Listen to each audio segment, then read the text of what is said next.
আজকের দিনটা শুরু করেছিলাম অনেকটা ব্যস্ততার মাঝে। আমরা সবাই জানি প্রতিদিনের ছোট ছোট কাজগুলোই আসলে আমাদের জীবনটাকে সাজিয়ে রাখে। তাই আজ ঠিক করেছিলাম ঘরটাকে একটু ঝকঝকে করে তুলতে। সামনেই তো জুলুস আসছে, তার জন্য এক এক করে সব কিছু একেবারে ক্লিন করতে লেগে গেলাম।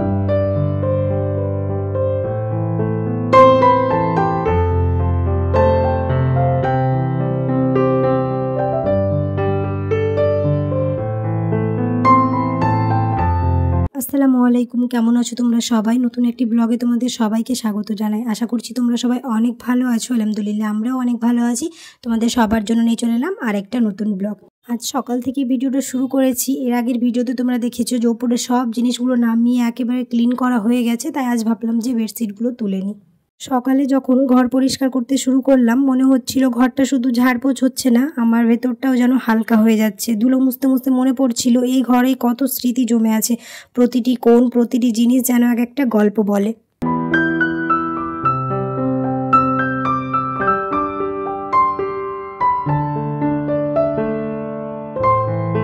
কয়েকদিন পরে পরে তো সব কিছু ক্লিন করে নেওয়া হয়, তারপরেও এত ধুলো কোথা থেকে আসে বুঝতেই পারি না। যখন ক্লিন করতে যাই তখন অনেকটাই সময় লেগে যায়, কারণ সব জিনিসে এত ধুলো পড়ে থাকে।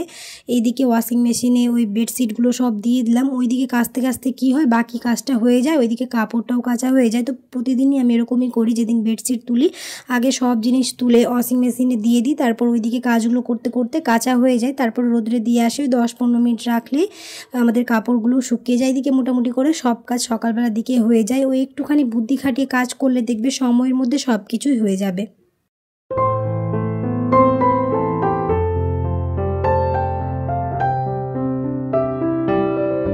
ওইদিকে ওয়াশিং মেশিনটা অন করে দিয়ে এবার বাকি কাজগুলো করতে লেগে গেলাম। আগে ভাবলাম যে বেডশিটটা পেতে দিই, তারপরে যত সব ফার্নিচার আছে একটুখানি করে ক্লিন করে নিতে হবে, যেহেতু ডিপ ক্লিন তো কালকেই করে নেওয়া হয়েছে।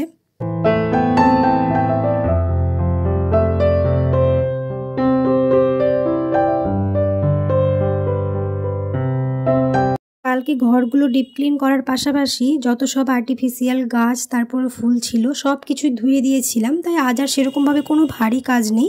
তারপর এলো বুক সেলফ পরিষ্কারের পালা। অনেক দিন ধরে বইগুলো একটু এলোমেলো হয়ে পড়েছিল, যখন ওই তো পড়াতে আসে ভাই তখন ওই বের করে নিয়ে যায়, এলোমেলো হয়ে থাকে, মাঝখানে আমি আবার এরকম গুছিয়ে দিই। তো আজ ভাবলাম একেবারে পুরোটাই ডিপ ক্লিন করে নিই। আজ একে একে সব বই হাতে নিলাম। কিছু বই ধুলোয় ঢাকা ছিল, কিছু বই আবার মনে করিয়ে দিল সেই সময়টাকে যখন প্রথম পড়েছিলাম। বইয়ের গন্ধটা এক অদ্ভুত শান্তি দেয়, মনে হয় যেন পুরনো বন্ধুর সাথে আবার দেখা হলো। সব বই গুছিয়ে রাখতে রাখতে মনে হচ্ছিল জীবনের মতো এদেরও যত্ন চাই।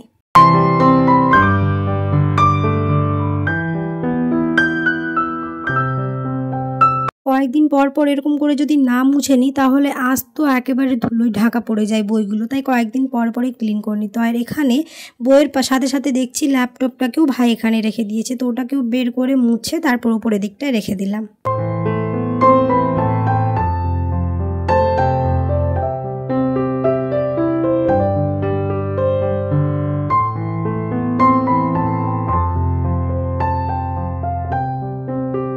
এই জুলুস আসলে খুব ভালো লাগে, কারণ এই জুলুসে সবার বাড়ি একেবারে আলোময় হয়ে যায়, চারদিকে সবাই সুন্দর করে সাজায় যার যেরকম ইচ্ছে হয়। তারপর মসজিদও সাজায় সুন্দর করে। তারপর গ্রামে আমাদের জালসা হয়, তো তার প্যান্ডেল এখনই করতে লেগে গেছে, ওই 5 তারিখের দিকে আছে, কিন্তু আগে থেকেই সব সাজগোজ শুরু হয়ে যায়। আমাদের বাড়িটাও সুন্দর করে সাজাতে হবে, কারণ এই 1 বছর ধরে অপেক্ষা করে থাকে সবাই যে কখন এই দিনটা আসবে, তার জন্য সাজাতে শুরু করবে। কারণ আমাদের কাছে এটাও একটা খুব বড় উৎসব। যেভাবে আমরা ঈদ, কোরবানি ঈদ সেলিব্রেট করি, সেরকমভাবে আমরা এর থেকেও বেশি এটাকে সেলিব্রেট করে থাকি। তার জন্যই ভাবলাম জুলুস আসার আগে আগে পুরো বাড়িটা ডিপ ক্লিন করে নিয়ে সময়ের সাথে সাথে সব কিছুকেই নতুন করে তুলতে হবে। এটাই আমাদের জীবন। মোটামুটিভাবে সব কিছু একেবারে ক্লিন করে নিয়েছি, এবার চলে এসেছি হচ্ছে ঘর মোছার পালা। ঘর মোছার সময় নিমাইল বা লাইজল যে কিছু দেওয়ার পরে একটুখানি নুন দিয়ে দেখবে খুব ভালো হয়। তাহলে কি কর্নারে মাকড়সা বা পিঁপড়ে এগুলো কিছু হবে না, আর খুব ভালোভাবে পরিষ্কার করে মোছা হয়ে যায়। তার জন্য এগুলো দেওয়ার পাশাপাশি একটু করে নুন দেওয়ার চেষ্টা করি, দিয়ে এরকম ফ্লোরটাকে ক্লিন করে নিই। জানি না কারা কারা করো, আমরা এরকম করে থাকি। কারা কারা করো তোমরা চাইলে অবশ্যই আমাকে কমেন্টে জানাতে পারো।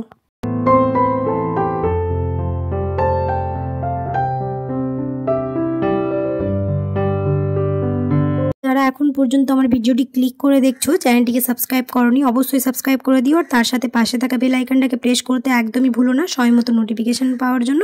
আর যারা অলরেডি এই কাজটি করে রেখেছো তাদেরকে অসংখ্য ধন্যবাদ।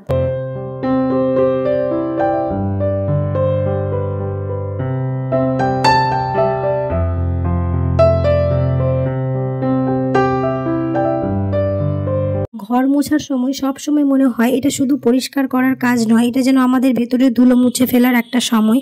দিনের পর দিন আমাদের মেঝেতে জমে থাকা ধুলো দাগ, কখনো ছোট ছোট চিহ্ন, যেভাবে আমাদের মনে জমে থাকে ক্লান্তি, দুশ্চিন্তার ছোটোখাটো কষ্ট, যখন একে একে মুছতে শুরু করি মনে হয় শুধু মেঝেটা নয়, মনের ভেতরের ভারটাকেও যেন ধীরে ধীরে হালকা হয়ে যাচ্ছে। একটা ঘর ঝকঝকে পরিষ্কার হয়ে গেলে ভেতরে এক অদ্ভুত শান্তি আসে। মনে হয় এই ঘর যেমন নতুন করে সাজলো, আমিও যেন ভেতর থেকে নতুন করে বাঁচার শক্তি পেলাম।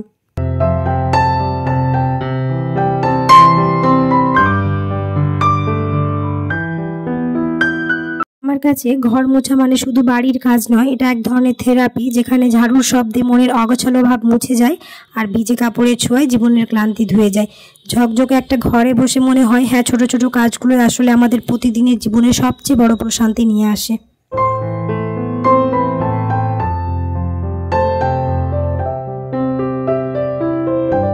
একটা ঝকঝকে ঘর যেমন মনকে শান্তি দেয়, তেমনই একটা গুছিয়ে রাখা মন পুরো দিনটাকে সুন্দর করে তোলে। এখানে গল্প করতে করতে মোটামুটিভাবে সব কাজ হয়ে গেল। আর ঘর দোর যখন পরিষ্কার পরিচ্ছন্ন থাকে তাহলে তখন দেখবে মনটাও খুবই ভালো থাকে। তাই ঘর পরিষ্কারের মাধ্যমে নিজের মনকেও সুন্দর আর সুশীল করে তুলতে হবে। ঘর পরিষ্কার আর বুক সেলফ গুছিয়ে নেওয়ার পর মনটা অনেক হালকা লাগছিল। তখনই ভাবলাম আজ একটা স্পেশাল কিছু বানাই, তাই বানাতে শুরু করলাম চিজ কেক। চিজ কেক বানানোর সময়টা আমার ভীষণ ভালো লাগে, কিছু করতে হয় না, কোনো রকম বেক করার ঝামেলা ছাড়াই হয়ে যায়। এখানে যে কোনো ধরনের বিস্কুট নিয়ে করা যায়, তো আমি এখানে নিউট্রি চয়েসের এই মেরি বিস্কুটটা নিয়েছি। এটাকে প্রথমে গুঁড়ো করে নেব, তারপর ওই তো কেক মোল্ডের মধ্যে এই গুঁড়ো বিস্কুটটাকে দিয়ে দেবো। খুবই সোজা, কোনো রকম বেক করার ঝামেলা ছাড়াই। যখন তখন অনেক সময় হয় না একটুখানি মিষ্টি জিনিস কিছু খেতে ইচ্ছে করে, এই চিজ কেকটা বানিয়ে দেখবে দুর্দান্ত লাগে। সবগুলো বিস্কুট গুঁড়ো করে নেওয়ার পরে এবার এর মধ্যে দিয়ে দিলাম হচ্ছে ঘিটাকে আমি মেল্ট করে রেখেছিলাম। আর তোমরা চাইলে এটা বাটার দিয়েও করে নিতে পারো, দুটোরই স্বাদ খুবই ভালো আসে। তো আমি এখানে ঘি দিয়েছি, দিয়ে খুব ভালো করে এবার মিশিয়ে নেব। ভালোভাবে যখন এটা মিশানো হয়ে যাবে তখন এটাকে একটা চামচ নিয়ে খুব ভালোভাবে সমান করে নিতে হবে, দিয়ে এটাকে ফ্রিজে সেট হতে দিতে হবে কিছুক্ষণ। তাহলে চিজ কেকটা খুব ভালোভাবে জমে যাবে আর দেখতেও ভালো লাগবে। আসলে রান্না শুধু খাওয়ার জন্য নয়, এটা একটা আনন্দের মুহূর্ত। যখন কেকটা তৈরি হয়ে যাবে তখন মনটা একেবারে ভালো হয়ে যাবে আর খেতেও তখন ভালো লাগবে। আর এই ছোট ছোট আনন্দই তো আসলে জীবনের বড় সুখ।